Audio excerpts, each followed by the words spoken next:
ایک وہ وقت بھی آتا ہے جب نبوت کا چہرہ انور کھلتا کھلتا کھلتا اتنا حسین و جمیل بنتا ہے، اور اس حسن کے اوپر اقرأ بسم ربک الذی خلق وحی الہی کی شبنم برسنا شروع ہو جاتی۔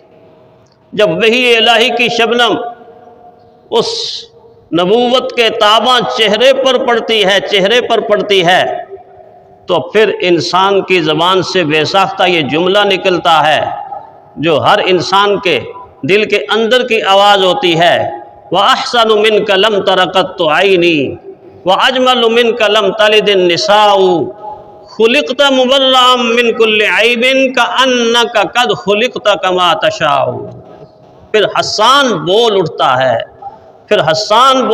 ہے، حسان ساری امت کے دلوں کی ترجمانی کرتا ہے اور یہ کہتا ہے وَأَحْسَنُ مِنْكَ لَمْ تَرَ قَطُّ عَيْنِي، کسی بھی آنکھ نے دیکھا نہیں تجھ سا ہنسی کوئی، کسی بھی آنکھ نے دیکھا نہیں تجھ سا ہنسی کوئی، کسی ماں نے جنا ہرگز نہ تجھ سا محجبی کوئی، کسی ماں نے جنا ہرگز نہ تجھ سا محجبی کوئی۔ خدا نے آپ کو ہر عیب سے پاکیزہ فرمایا، ہر عیب سے پاکیزہ فرمایا کہ جیسا آپ کا منشا تھا ویسا پیدا فرمایا، کہ جیسا آپ کا منشا تھا ویسا پیدا فرمایا، اس لیے کہا کہ انہی کے حسن سے روشن، انہی کے ذکر سے تاباں، انہی کے حسن سے روشن، انہی کے ذکر سے تاباں، زمین و آسماں میں تذکرہ ہے صبح و شام ان کا۔ کیسا تذکرہ ہے جو ہر وقت رواں ہے، ہر وقت جواں ہے، اور اتنا تسلسل کہ کوئی لمحہ اس دنیا کا نہ گزرے جب آمنہ کے لال کا تذکرہ نہ ہو رہا ہو۔ کیسے؟ تکبیر میں، کلمے میں، نمازوں میں، اذان میں، تکبیر میں، کلمے میں، نمازوں میں، اذان میں ہے نام الہی سے ملا نام محمد صلی اللہ علیہ وسلم۔ تو آذان تو مشرق سے مغرب تک گونجتی ہے، جنوب سے شمال تک گونجتی ہے، جب آغاز ہوتا ہے پھر رواں رواں رواں، مشرق سے چل کر مغرب تک نہیں پہنچتی کہ اس سے پہلے مشرق سے پھر آذان شروع ہو جاتی۔ کیسا تذکرہ ہے، زمین و آسمان میں ان جیسا تذکرہ کسی کا نہیں ہے۔ اس لیے کہا کہ غم دوراں کی تلخی کیا ستائے گی کلیم اس کو۔ کتنا خوش قسمت اور خوش نصیب ہے وہ کہ جس کی زبان پر ان کا تذکرہ ہے، جس کا دل ان کی محبت میں مہک اٹھا ہے۔ کتنا خوش قسمت ہے اور خوش نصیب ہے۔ اس لیے کہا گیا کہ غم دوراں کی تلخی کیا ستائے گی کلیم اس کو، جو ہے ان کے غلاموں میں جس کے لب پہ ہے نام ان کا۔ جو آئے ہیں تو ایسے آئے ہیں کہ ان کے آنے کی طرح انسانیت کے آغاز سے لے کر قیامت تک کے آخری انسان تک کوئی ان کے آنے کی طرح نہ آیا ہے نہ آئے گا، نہ آیا ہے نہ آئے گا۔ حضور آئے تو کیا کیا ساتھ نعمت لے کے آئے ہیں، اخوت، علم و حکمت، آدمیت لے کے آئے ہیں، آدمیت لے کے آئے ہیں۔ کیسے آئے ہیں؟ ایسے آئے ہیں، ایسے اپنے ہاتھوں کو یوں زمین پر، ایسے پیشانی زمین پر اور لب حرکت کرتے ہوئے پوری نسل انسانی کی تاریخ آپ پڑھ کے دیکھ لیں۔ تاریخ کا ادنا طالب علم ہونے کی حیثیت سے یہ کہوں گا، نہ آج تک ایسا کوئی آیا ہے نہ قیامت تک ایسا کوئی آئے گا۔ یہ ادا اللہ نے صرف اپنے محبوب کے لیے رکھی تھی کہ وہ آئے تو پہلا سجدہ، پہلی ادا ایسی خوبصورت ہو کہ اس سے خوبصورت ادا پوری عبادات میں موجود نہ ہو، ادیان میں موجود نہ ہو۔ سب سے خوبصورت ادا اگر اللہ کے نزدیک کوئی ہے تو وہ سجدے کی ادا، سجدے کی ادا۔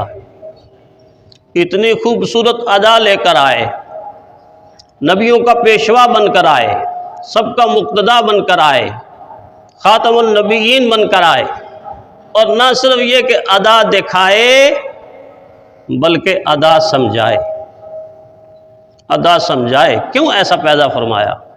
رحمت کائنات نے کیوں ایسا کیا کہ آتے ہی سب سے پہلے اپنی پیشانی، مبارک پیشانی، نورانی پیشانی، برکت والی پیشانی، رحمت والی پیشانی، نورانی پیشانی سب سے پہلے اس دھرتی پر کیوں رکھی؟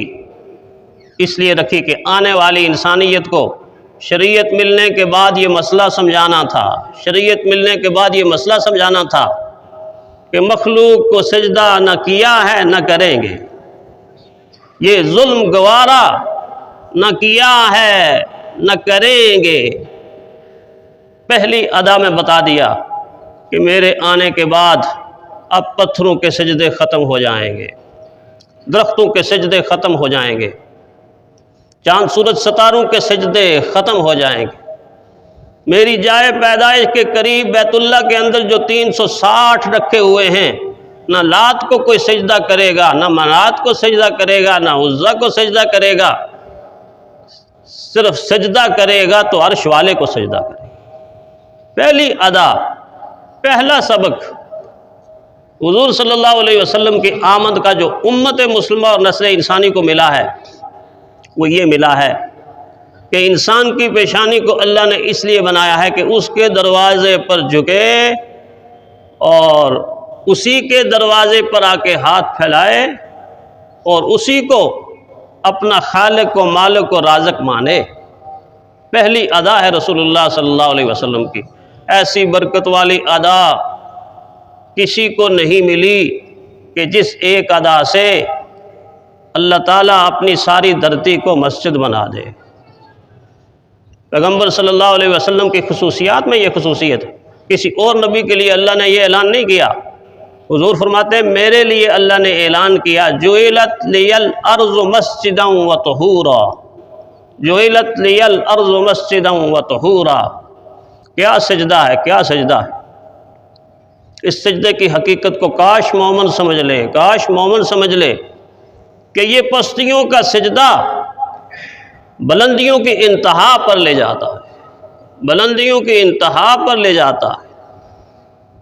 پیارے پیغمبر صلی اللہ علیہ وسلم نے فرمایا من تواضع للہ، جو اللہ کے لیے جھک جاتا ہے، دب جاتا ہے، عاجزی کرتا ہے، انکساری کرتا ہے، تواضع کرتا ہے، جو اپنے آپ کو اللہ کی ہستی کے سامنے مٹا دیتا ہے، رفعہ اللہ، رفعہ اللہ، اللہ اس کو بلند سے بلند تر کر دیتا ہے۔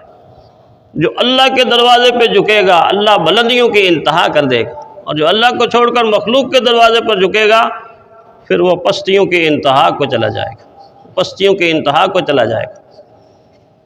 تو سوچئے کیا سکھاتا ہے حضور صلی اللہ علیہ وسلم کا بچپن، حضور صلی اللہ علیہ وسلم کی آمد سے ہمیں کیا سبق ملتے ہیں؟ ایک تو یہ ہے کہ ہم آقا کا تذکرہ کریں اور سنیں اور بس چلے جائیں، یہ بھی بہت مبارک چیز ہے، لیکن اصل مسئلہ یہ ہے کہ اس تذکرے سے میں نے اور آپ نے سیکھا کیا ہے، حضور کی سیرت کے اس چیپٹر کا پیغام کیا ہے، میسج کیا ہے، اس میں عبرت کا سامان کیا ہے، اس میں نصیحت کا ہمارے لیے پیغام کیا ہے، یہ دیکھنے والی چیز، یہ جانچنے اور پرکھنے والی چیز۔ اس دور کے اندر کہ جس دور میں ابھی رحمت کائنات صلی اللہ علیہ وسلم بچپن کے زمانے سے گزر رہے ہیں، اس دور میں بھی حضور صلی اللہ علیہ وسلم نے ایسے بیسیوں سبق سکھائے ہیں کہ اگر ہم اس دور کے اسباق کو ہی لے لیں تو آج ہماری زندگی حضور صلی اللہ علیہ وسلم کی آنے والی شریعت جو حضور کو ملی اس کے مطابق بچپن کی زندگی کو ہی ہم لے لیں تو بن جائے گی۔